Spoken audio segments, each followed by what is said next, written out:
Welcome to this explainer. All right, today we're unlocking the exact methods you need to transform your everyday kitchen into a bustling, authentic roadside dhaba. We're breaking down a literal culinary masterpiece, the legendary dhaba-style dal tadka, and of course, flawless jeera rice. So grab your notebooks, because we're jumping right into the thick of it. Okay, let's dive into an incredibly relatable mystery. You use the exact same ingredients at home, you follow the recipe to the letter, yet it never quite captures that magical, smoky restaurant flavor.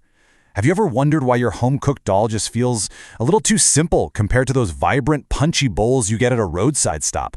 Like, what are we actually missing here? To solve this mystery, here is our agenda.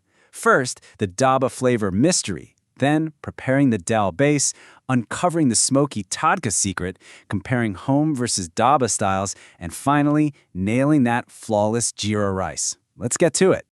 Starting with Section 1, the dhaba flavor mystery. And spoiler alert, it's about technique, not ingredients. You absolutely do not need to hunt down some rare, exotic spice, and there's no need for fancy commercial kitchen equipment. The secret lies entirely in the process of how you handle the everyday pantry staples you already have. Moving right along to Section 2, preparing the dal base. Because before we get to that climactic secret, we absolutely have to build the perfect blend.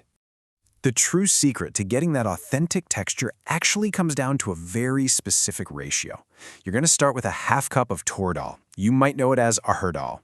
To that, you'll mix in exactly 2 tablespoons of chana dal and 2 tablespoons of masoor dal. This precise blend is absolutely crucial. It gives the final dish that perfect balance of creaminess and structure that one single lentil type just can't pull off on its own. Once you've got your blend, the prep work is key. First up, you have to thoroughly wash the lentils until the water runs completely clear. You really want to wash away all those lingering powders and pesticides. Next, give them a good soak for about 30 to 60 minutes so the dal can swell up nicely. Then, when it's time to cook, ditch that soaking water and add fresh water to your pressure cooker. The golden rule here, a precise 1-to-3 ratio. That's 3 times the volume of water to your dal. But listen, we aren't just boiling plain lentils here. To infuse flavor right out of the gate, we're adding some specific aromatics directly into the pressure cooker before sealing it up.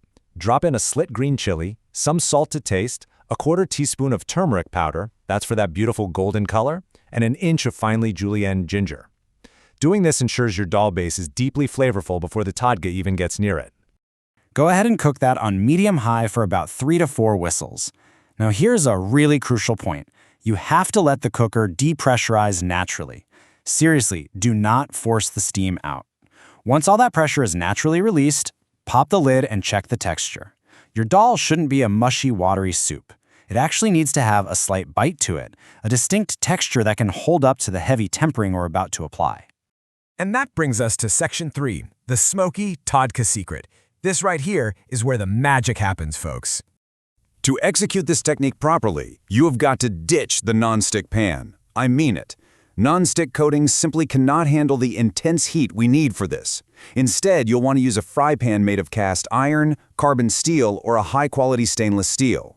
Making this switch is a non-negotiable step if you want to unlock that truly authentic dhaba flavor. Get that pan nice and hot and add 2 tablespoons of ghee.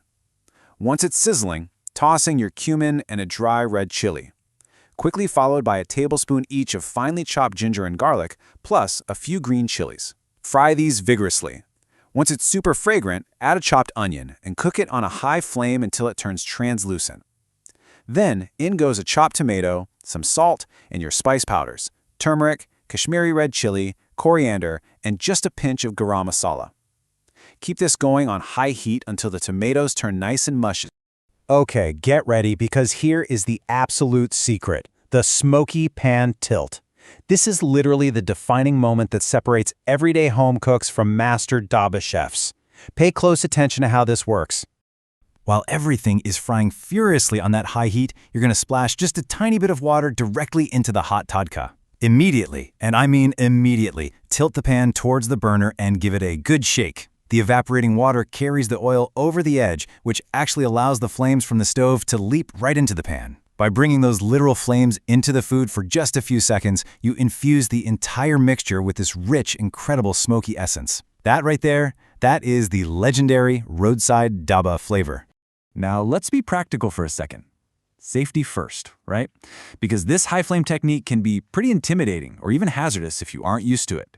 Using a smaller tadka pan just for this flaming step is a brilliant alternative. You can create that smoky effect safely in a small, controlled pan and then just mix it back into your main fry pan. It gives you the exact same game-changing result, just without the anxiety. Once your tadka is beautifully smoky, immediately pour your cooked dal right into the pan. Give it a thorough mix and let it all boil together for 2 to 3 minutes. To finish off our masterpiece, you'll add a pinch of roasted kasuri methi, half a teaspoon of tangy amchur, that's dry mango powder, a really rich tablespoon of butter, and a generous handful of fresh coriander. Just incredible. Let's move to Section 4, Home versus dhaba style. Let's explicitly break down exactly what we changed to get here. When you look at the two side by side, home style is typically much thinner, milder, and uses a very basic tempering. Dhaba style, on the other hand, fundamentally relies on a thicker, heartier texture. It uses a significantly heavier and spicier tadka, and of course the absolute differentiator, that high-flame, smoky process we just walked through. It's an aggressive, fast-cooking style that packs a massive punch. Finally, Section 5, Flawless Jeera Rice. Because honestly, what good is perfect dal without the ultimate side dish to soak it all up? For the rice, you'll want to wash and soak 1 cup of high-quality basmati for about 30 to 45 minutes. Then, drop it into heavily salted, rapidly boiling water. It actually only needs 4 to 5 minutes to cook. You're looking for a slight bite left in the grain. Drain it, and here's the crucial step. Let it rest in the strainer for 10 to 15 minutes. Allowing that excess steam to escape completely prevents your rice from turning into a sticky, clumpy mess. Oh, and here is a fantastic pro tip from the source material. When you're boiling that rice water, add 1 teaspoon of lemon juice along with the lemon peel itself straight into the pot. This clever little citrus trick ensures your rice grains stay beautifully distinct and incredibly, brilliantly white.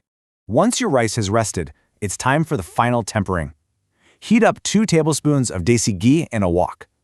Add a teaspoon of cumin, and listen closely. The absolute key here is to wait for that cumin to violently crackle. Only then do you gently add your rested rice, a bit of salt, and some fresh coriander.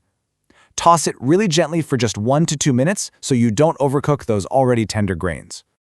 And there we have it. Bring it all together on one plate, your smoky, thick dal tadka, the distinct, fragrant jeera rice, maybe some hot tandoori roti, and those classic, crunchy, acidic sides like raw onion, green chili, a squeeze of lemon, and a crispy papad.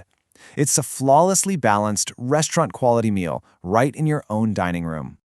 You now possess the exact techniques to transform simple pantry staples into a legendary culinary experience. The mystery is officially solved. It was never really about secret ingredients. It was all about that intense, smoky technique. So, armed with this smoky pan tilt secret, what are you waiting for? Is your kitchen about to become the neighborhood's most exclusive dhaba? Thanks for hanging out with me on this explainer. Now go get that pan hot.